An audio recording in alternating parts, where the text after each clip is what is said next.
priorities of the Duterte's administration, what should Filipinos remember as the real long-term gains of the administration for the country? Sir? Sino mas Sir Ron? Okay, sige. Magandang umaga po ulit.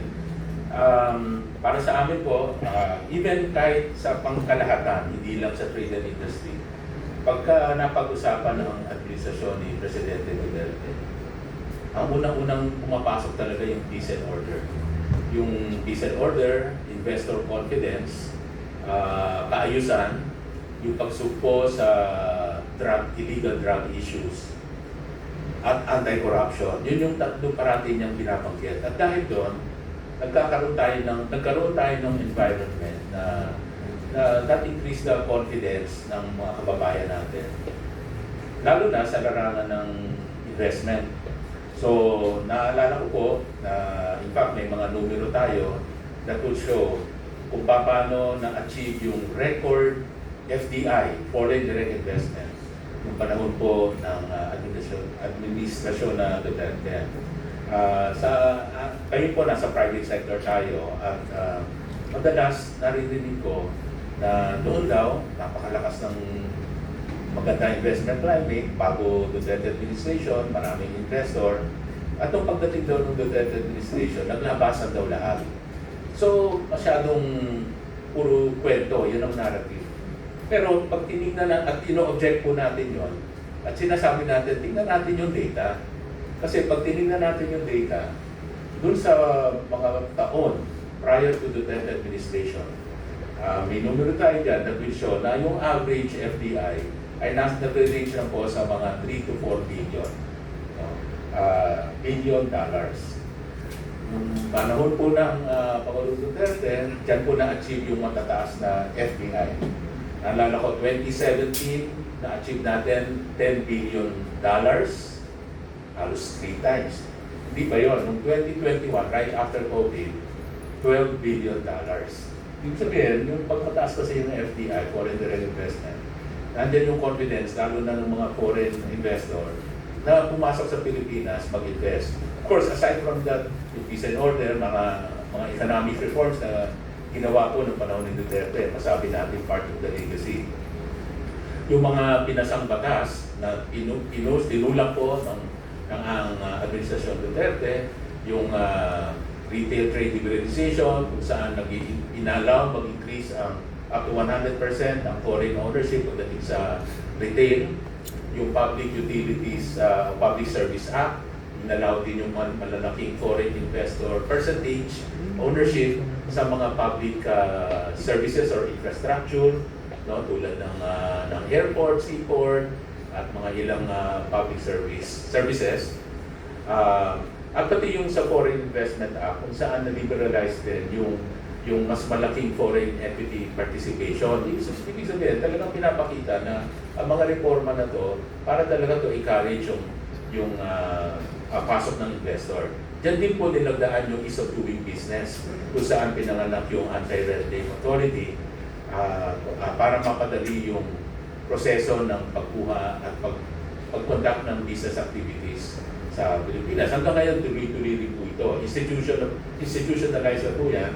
At continuing po, nandyan po yung sinasabi na dapat within 3 days, kung simpleng permit ang kinukuha, dapat approve na siya. Deem approve after 3 days. No? Kung medyo may technical assessment, within 7 days kailangan ma-approve. Kung hindi, dapat may automatic approval. At yung mas kailangan pa ng research, 21 days. So 3, 7, 21 days, may automatic approval dapat. So yan po yung mga kinasang mga batas para mapadali at mainganyo maraming investor dito. Kasi in fact, yun doon po sa DTI, maalala ko lang, yung pagkuha lang ng business name sa business name registration, dati inaabot ng buwan-buwan. Doon sa amin, dahil in-automate namin, online application, kahit nasan ka, pwede mo mag-apply, 8 minutes, pwede mo nang makuha yung approval mo ng business name registration. So, yan ay hopefully, tinutuloy pa ngayon. Hindi ko na minonitor na kung tinutuloy ng current administration, but at least yung sa DTI, no? Isa yun sa mga ginawa natin. Of course, isa pang legacy na mabanggit ko na talagang palagay ko kaya rin ako na nakuha nun as trade secretary, trade investment secretary, dahil yung before joining the Duterte administration, part po ako ng Go Negosyo, na kung saan ito po yung nagbibigay tulong sa mga micro, lalo na yung mga maliliit na negosyo, mga SMEs, sa pamamagitan ng pagtitrain, pagbibigay kaalaman, paano magnegosyo para silang nag-masters in entrepreneurship na libre. No? At nagbibigay inspirasyon by introducing yung mga nagtagumpay na negosyante. So parang may big brother, small brother, big sister, small sister approach. Tulungan yung mga maliliit pa, matulungan paano nila mapalago yung kanilang mga maliliit na negosyo. Para yung mga micro maging small business, maging medium size, at hopefully maging large tulad ng Jollibee.